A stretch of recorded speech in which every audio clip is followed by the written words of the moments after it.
एक बार फिर आपका स्वागत है। आज हम लोग नए चैप्टर में जाएंगे, है ना। नए चैप्टर का नाम है निर्देशांक ज्यामिति। निर्देशांक ज्यामिति, ठीक है। इस निर्देशांक ज्यामिति का मतलब होता है कि निर्देशांक का मतलब हुआ निर्देश और अंक, ठीक है। निर्देश और क्या अंक, पहले चैप्टर के बारे में जान लेते हैं। निर्देश और अंक। और ज्यामिति का मतलब होता है, ज्या का मतलब होता है जमीन।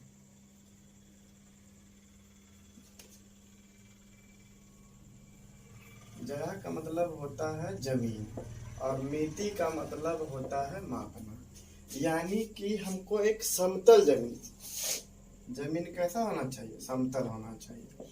यानी कि हम समतल जमीन को अंक से दर्शाएंगे। किससे दर्शाएंगे? अंक से। निर्देश, जैसे कि देखिए भारत सरकार है ना, कोरोना पे गाइडलाइन दे रहा है, आपको ये करना है, हाथ धोना है ना, मास्क पहनना है। वही तो हमको इसमें निर्देश देना है अंक के सहारे, ठीक है। और कहा समतल जमीन को मापना। जैसे कि हम लोग को घर बनाना होता है, ठीक है ना। घर बनाए तो उसमें दो चीज का ध्यान देना होता है। समतल भूमि बनता है, ठीक है, और दो चीज का ध्यान देना होता है। एक होता है क्षैतिज और एक होता है उदग्र। क्षैतिज और उदग्र, यानी कि हमको इसमें भी दो अक्ष के बारे में पढ़ना होगा। और ज्यामिति का शुरुआत होता है बिंदु से और रेखा से। किससे? बिंदु से और रेखा से, ठीक है। तो हमको इसमें जानना है कि समतल जमीन को मापेंगे और किसके सहारे? अंक के सहारे, ठीक है। तो जब दो अक्ष आ गया, क्षैतिज अक्ष यानी क्षैतिज रेखा और उदग्र रेखा, हम लोग का मकान को मापने क्या करना होगा? क्षैतिज और उदग्र, ठीक है। क्षैतिज और उदग्र, ठीक है। क्षैतिज रेखा जो कि पृथ्वी के समानांतर है, वो क्षैतिज रेखा हो गया। और जो पृथ्वी पर खड़ा है वो क्या हो गया? उदग्र रेखा हो गया। यानी कि हमको इसमें दो रेखा के बारे में पढ़ना है, क्षैतिज रेखा, उदग्र रेखा। यानी क्षैतिज अक्ष और उदग्र अक्ष। जब क्षैतिज अक्ष और उदग्र अक्ष मिलता है तो ग्राफ का निर्माण होता है। किसका निर्माण होता है? ग्राफ का, ठीक है। आइए तो सबसे पहले हम लोग जानेंगे ग्राफ, ठीक है। ग्राफ के बारे में जानने में सबसे अच्छा है कि हम लोग दो अक्ष के बारे में जमीन को मापना है। हम उन्हें बोलते हैं हमारी जमीन ये इतना बाई इतना को और इतना ऊंचा को, यानी इतना बाई इतना बोले तो क्षैतिज बोले, ठीक है, और एक उदग्र बोले। बात समझ में आया? तो चलिए आइए। तो ग्राफ किसी समतल पर, क्या? किसी समतल पर क्षैतिज रेखा और उदग्र रेखा दर्शाना ही ग्राफ कहलाता है। ग्राफ कहलाता है। बात समझ में आया? किसी समतल पर हमको जमीन को मापना है, समतल जमीन को, तो किसी समतल पर क्षैतिज रेखा और उदग्र रेखा दर्शाना ही ग्राफ कहलाता है। अब क्षैतिज रेखा क्या कहलाएगा, उदग्र रेखा क्या कहलाएगा, आइए जानते हैं। एक होता है इसमें एक्स अक्ष, क्या होता है? एक्स अक्ष। और एक होता है वाई अक्ष, क्योंकि हम लोग दो ही रेखा के बारे में इसमें पढ़ रहे हैं, क्षैतिज रेखा, उदग्र रेखा। क्षैतिज बड़ा है तो क्षैतिज और खड़ा है तो उदग्र, ठीक है। तो एक्स अक्ष यानी कि क्षैतिज रेखा को एक्स अक्ष कहते हैं। बात समझ में आया? क्षैतिज रेखा को एक्स अक्ष कहते हैं और उदग्र रेखा को वाई अक्ष कहते हैं। तो आइए फिर से जानते हैं निर्देशांक ज्यामिति। आपको निर्देश देना है अंक के द्वारा, और किस पे? समतल जमीन को मापने के लिए, ठीक है। तो इसके अंतर्गत हम लोग को पढ़ना है क्षैतिज रेखा, उदग्र रेखा। और ग्राफ उसी को बोलते हैं, किसी समतल पर हम क्षैतिज रेखा और उदक रेखा दर्शा रहे हैं तो ग्राफ आ रहा है, ठीक है। अब जब दो रेखा है तो दो अक्ष आएगा, एक्स अक्ष और वाई अक्ष। क्षैतिज रेखा को एक्स अक्ष बोलते हैं और उदक रेखा को वाई अक्ष बोलते हैं, ठीक है। और आगे इसमें आता है मूल बिंदु। क्या आता है? मूल बिंदु। मूल बिंदु, ठीक है, मूल बिंदु। अब ये जहां दोनों कटेगा, एक्स अक्ष और वाई अक्ष, यानी कि क्षैतिज रेखा और उदक रेखा के कटान बिंदु को मूल बिंदु कहते हैं, ठीक है। इसे ओ से सूचित किया जाता है, या तो एक्स अक्ष और वाई अक्ष, एक्स अक्ष और वाई अक्ष के कटान बिंदु को मूल बिंदु कहते हैं, इसे ओ से सूचित किया जाता है, ठीक है। हाँ, क्या लिखेंगे? एक्स अक्ष, है ना, क्या लिखेंगे? एक्स अक्ष और वाई अक्ष। चलिए आइए अब हम लोग जानेंगे, लिखेंगे एक्स अक्ष और वाई अक्ष के कटान बिंदु को मूल बिंदु कहते हैं। बात समझ में आया? एक्स अक्ष और वाई अक्ष के कटान बिंदु को मूल बिंदु कहते हैं, यानी कि क्षैतिज रेखा और उदक रेखा के कटान बिंदु को मूल बिंदु कहते हैं। और जिसपे दर्शाते हैं, जिसके द्वारा दर्शाते हैं, उसको क्या बोलते हैं? ग्राफ। इसमें कितने अक्ष होते हैं? दो अक्ष होते हैं, एक्स अक्ष और वाई अक्ष। क्षैतिज को बोलते हैं एक्स अक्ष, उदक को बोलते हैं वाई अक्ष। और इसे ओ से सूचित किया जाता है, सूचित किया जाता है, ठीक है। इतना नोट करिए, फिर आगे बढ़ते हैं, ठीक है। चलिए तो अभी जाने थे एक्स अक्ष वाई अक्ष, जहां दर्शाएंगे उसको ग्राफ बोलेंगे, और एक्स अक्ष और वाई अक्ष के कटान बिंदु को मूल बिंदु कहते हैं। आइए देखिए, ये कैसा रेखा है? उदक रेखा है। ये कैसा रेखा है? क्षैतिज रेखा है। अब दोनों जहां काटा, यही आपका मूल बिंदु ओ है। क्या है? मूल बिंदु ओ। ये हो गया एक्स अक्ष और ये हो गया वाई अक्ष। जब ये है एक्स तो ये क्या है? एक्स डैश, और ये है वाई और ये क्या है? Y dash. बात समझ में? ये ग्राफ है। तो अब इसमें देखिए एरिया बाई एरिया बढ़ गया, इसमें चार एरिया बना। ये देखिए प्रथम, ये देखिए द्वितीय, ये देखिए तृतीय, और ये देखिए आपका क्या है? चतुर्थ। बात समझ में आया? यानी कि इसके कोऑर्डिनेट ज्योमेट्री यानी कि निर्देशांक ज्यामिति के अंतर्गत हमको चार चतुर्थांश, चौथा अंश, यानी कि जब एक को चार भाग में बांटेंगे तो बन जाता है चतुर्थांश, चौथा अंश, ठीक है। तो ये हो गया प्रथम चतुर्थांश, ये हो गया द्वितीय चतुर्थांश, ये हो गया तृतीय चतुर्थांश, ये हो गया चतुर्थ चतुर्थांश। बात समझ में आया? ये हो गया प्रथम चतुर्थांश। एक में लिख देते हैं, बाकी आप लोग लिख लीजिएगा, ठीक है। प्रथम चतुर्थांश, ठीक है। उसी प्रकार ये क्या हो गया? द्वितीय, ये क्या हो गया? तृतीय, ये क्या हो गया? चतुर्थ, यानी कि ये है द्वितीय, ठीक है। और ये क्या है? तृतीय, और ये क्या है? चतुर्थ, यानी चतुर्थ चतुर्थांश, ठीक है। यानी कि हम जब एक्स अक्ष और वाई अक्ष को हम लोग काटे तो उसमें कितने अंश बने? चार अंश बने, ठीक है। चतुर्थांश चौथा अंश। जब बचपन में हम लोग जब बचपन था तो मम्मी एक रोटी को चार भाग करती थी, ठीक है। देखिए, जब रोटी मम्मी लिए ऐसे ऐसे ऐसे मोड़े तोड़े, ये हो गया आधा, और फिर रखे फिर तोड़े, ये हो गया चतुर्थांश यानी चौथा अंश। अब एरिया बाय एरिया है, ठीक है। जिधर एक्स होता है इधर होता है पॉजिटिव, जो एक्स अक्ष है वो है पॉजिटिव, और जो एक्स डैश अक्ष है वो क्या है? निगेटिव। इसका मतलब जो बाई है वो है पॉजिटिव और जो बाई डैश है वो क्या है? निगेटिव। बात समझ में आया? अब सबका अपना अपना एरिया होता है, ठीक है ना। सुने ही होंगे, ये मोदी जी का एरिया है, ये योगी जी का है, और ये लालू प्रसाद जी का है, और ये हमारे अनंत सिंह का एरिया है। बात समझ में आया? तो उसी प्रकार इसमें चार एरिया है, ठीक है। प्रथम चतुर्थांश, द्वितीय चतुर्थांश, तृतीय और चतुर्थ। अब ध्यान रखिए, एक्स अक्ष में 2 आया, एक्स और एक्स डैश, बाई में 2 आया, बाई और बाई डैश, यानी कि जब एक्स है तो प्लस में है, एक्स डैश है तो माइनस में, बाई है तो प्लस है और बाई डैश है तो माइनस में है। बात समझ में? अब इसी के तहत आपका इसमें नियामक बनता है, ठीक है, नियामक बनता है, ठीक है, एक्स और बाई। पहले आता है एक्स अक्ष, है ना, फिर बाद में आता है बाई अक्ष। यानी कि अब इस एरिया को देखिए, किसको, प्रथम चतुर्थांश को। तो पहले आएगा एक्स, उसके बाद आएगा बाई, पहले एक्स उसके बाद बाई, यानी पहले एक्स में क्या है, प्लस, बाद में क्या है, प्लस। बात समझ में आया?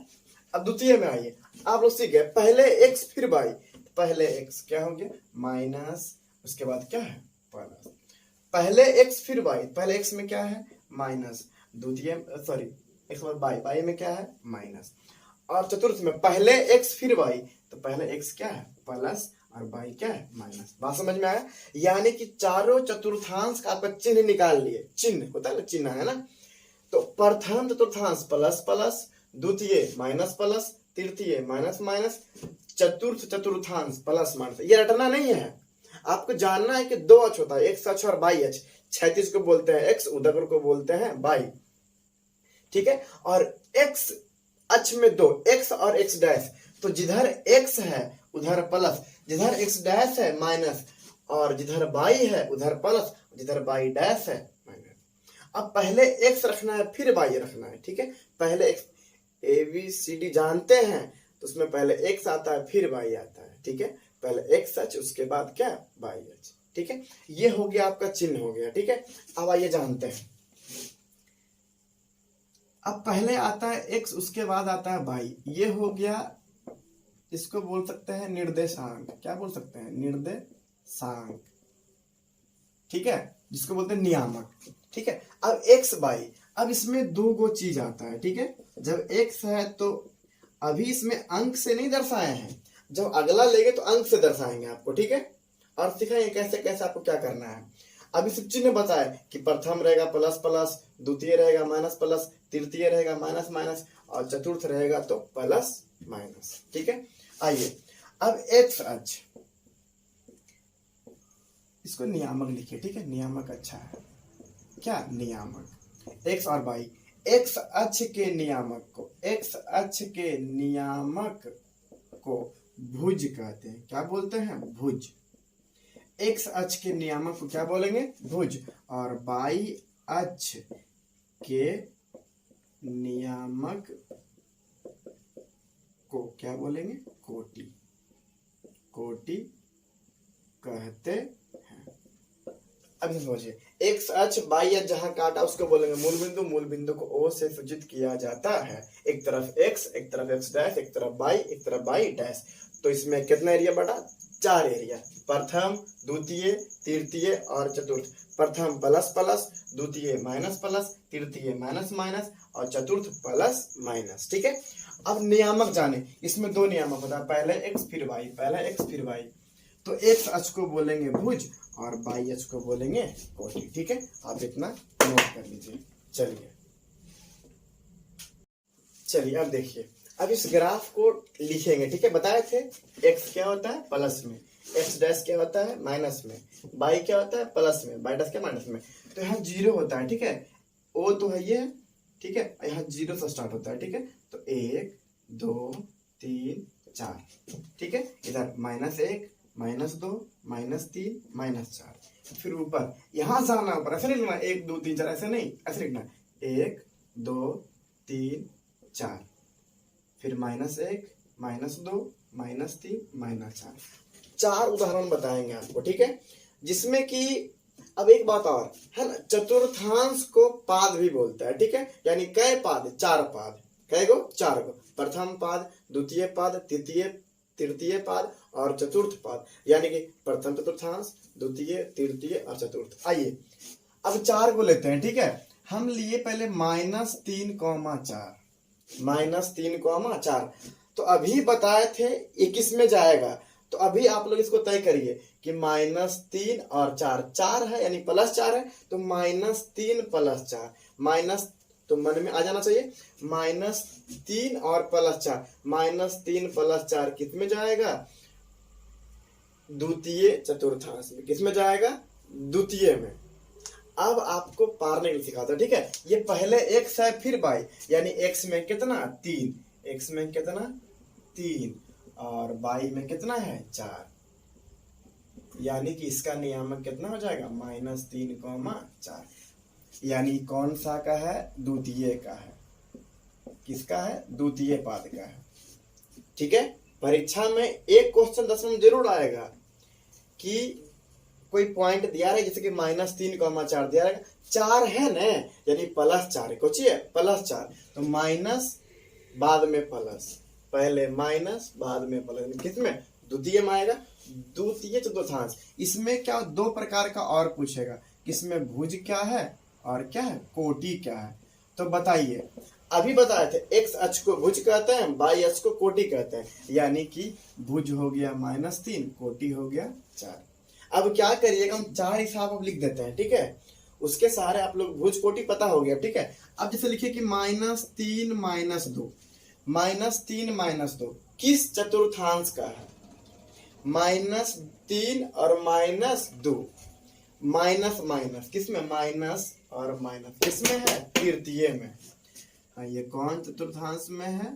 तृतीय चतुर्थांश में। बात समझ में आया है ना। फिर ले लिए 1 और 2, क्या लिए? 1 और 2, 1 और 2 दोनों प्लस में है। जब दोनों प्लस में है तो प्रथम चतुर्थांश। बात समझ में आ रहा है, ठीक है। ये किस में जाएगा? किस में जाएगा? प्रथम में जाएगा, ठीक है। और इसमें भुज क्या है? 1, कोटि क्या है? 2। इसमें कोटि क्या है? -2, भुज क्या है? -3। x अक्ष के नियामक को भुज कहते हैं और y अक्ष के नियामक को कोटि कहते हैं। अब इसमें ले लिए, आपको कौन छूट रहा? ले लिए 3, -4। क्या ले लिए? 3, -4, यानी पहले प्लस बाद में माइनस, पहले प्लस बाद में माइनस। ये किसमें है? चतुर्थ चतुर्थांश में। किसमें है? चतुर्थ चतुर्थांश में। चतुर्थ चतुर्थांश में। इसमें 2 क्वेश्चन और लेते हैं, ठीक है। वो दोनों बहुत ही अच्छा है, दोनों बहुत ही अच्छा है, ठीक है। अब जैसे कि देखिए, अब कोई पूछ दिया, इसमें 2 हिसाब ले लेते हैं, ठीक है। यहीं पे ले लेते हैं, देखिए इसमें ले लिए 0,4 और ले लिए 4,0, ठीक है। अब यहाँ माइनस रहे प्लस रहे कोई फर्क पड़ने वाला नहीं। अब 0,4 इसमें बताइए कि इसमें अंक यानी कि जो प्राकृतिक संख्या किसमें? y में है 0,4, यानी कि 0,4 कहाँ जाएगा? ऊपर 0,4 यानी कि 0,4 कौन अक्ष पे है? y अक्ष पे है। कौन अक्ष पे है? y अक्ष पे। उसी प्रकार अब 4,0 आपको पता चल रहा होगा कि 4,0 कहाँ है? पहले 4 फिर 4,0 कहाँ है? x अक्ष पे है। बात समझ में आया? यानी कि जब ऐसा रहे, 0 रहे और कोई प्राकृतिक संख्या रहे, यानी कि माइनस में भी रहे, जब 2 अक्ष है तो ठीक है, यानी कि 0 जिसमें ये दिखाई पड़ रहा है 1 2 3 4, 0 को छोड़ करके y में दिखाई पड़ रहा है, ये y अक्ष पे है। इसमें x में दिखाई दे रहा है, यानी x अक्ष पे है। अब एक और इसमें है मूल बिंदु बताए थे, जहां x अक्ष और y अक्ष काटती है, जहां x अक्ष और y अक्ष काटती है उसको क्या बोलते हैं? मूल बिंदु। यानी कि 0,0 इसका x भी 0 होता है, y भी 0 होता है, यानी कि इसका भुज भी 0 और कोटि भी 0। बात समझ में आया? ठीक है। तो इसमें क्या करिएगा आप लोग, कुछ उदाहरण हम दे देंगे लास्ट में, ठीक है। आपको उसका यही काम करना है कि उसमें प्रथम द्वितीय तृतीय चतुर्थ चतुर्थांश ज्ञात कर करके या तो मेरा व्हाट्सएप पे सेंड करिएगा, या तो है ना, या तो कमेंट चैनल पे करिएगा। अब आज तक है ना, आज इतना ही होगा। यानी कि अब कल क्या होगा थोड़ा उसके बारे में बता रहे हैं, ठीक है। कि आज हम लोग जाने ग्राफ किसे कहते हैं, एक्स अक्ष क्या है, वाई अक्ष क्या है, मूल बिंदु क्या है ना, उससे कटान को क्या बोलते हैं, कितने चतुर्थांश होते हैं, प्रथम द्वितीय तृतीय चतुर्थ, और जाने कि सबका चिन्ह क्या होता है, प्रथम का क्या, द्वितीय क्या, तृतीय क्या, चतुर्थ का क्या। ठीक है, और जाने कि सब अंक लेकर के हम प्राप्त कर सकते हैं कि कौन x अक्ष है, कौन y अक्ष है, कौन भुज है, कौन कोटि है और कौन कौन चतुर्थांश में जाएगा। ठीक है, अब बात क्या माने, एक उदाहरण यहीं पे लेते हैं। ठीक है, आपको अब ले लिए हम -5,6। क्या ले लिए, -5,6, यानी पहले है माइनस और बाद में है प्लस, पहले है माइनस और बाद में है प्लस, यानी इस एरिया में पहले माइनस बाद में प्लस, यानी एरिया में यानी द्वितीय चतुर्थांश। अब कोई बोलते 5,5, यानी प्रथम चतुर्थांश 5,5। ठीक है, अब देखिए कल का क्या है। अब जैसे एक बिंदु यहाँ पे है, ठीक है, अभी एक बिंदु माने थे -3, -2, -3 -2, यानी x में -3, x में -3, x में -3 और क्या -2, यानी यहाँ, यानी कि दो बिंदु दिया रहे और दो बिंदु के बीच दूरी ज्ञात करना, दो बिंदु के बीच दूरी ज्ञात करना। ठीक है, इसमें दो प्रकार की आकृति पढ़ना होगा, 3 प्रकार 4 जो भी हो, है ना, आयत के बारे में, यानी कि चतुर्भुज के बारे में और त्रिभुज के बारे में। ठीक है, तो सबसे पहले हम कल क्या सीखेंगे, दूरी निकालने के लिए, दो बिंदुओं के बीच दूरी। आज जाने बिंदु कहाँ होगा और कल जानेंगे जब दो बिंदु रहेगा तो उसका दूरी कैसे ज्ञात होगा। ठीक है, आप लोग क्या करिए, इसको नोट कर लीजिए। चलिए, अब क्या है, इतना उदाहरण है, इसमें ज्ञात करना कौन कौन चतुर्थांश में आता है। ठीक है, कौन x अक्ष पे है, कौन y अक्ष पे है और कौन मूल बिंदु पे है ना। ठीक है, चलिए इतना लिख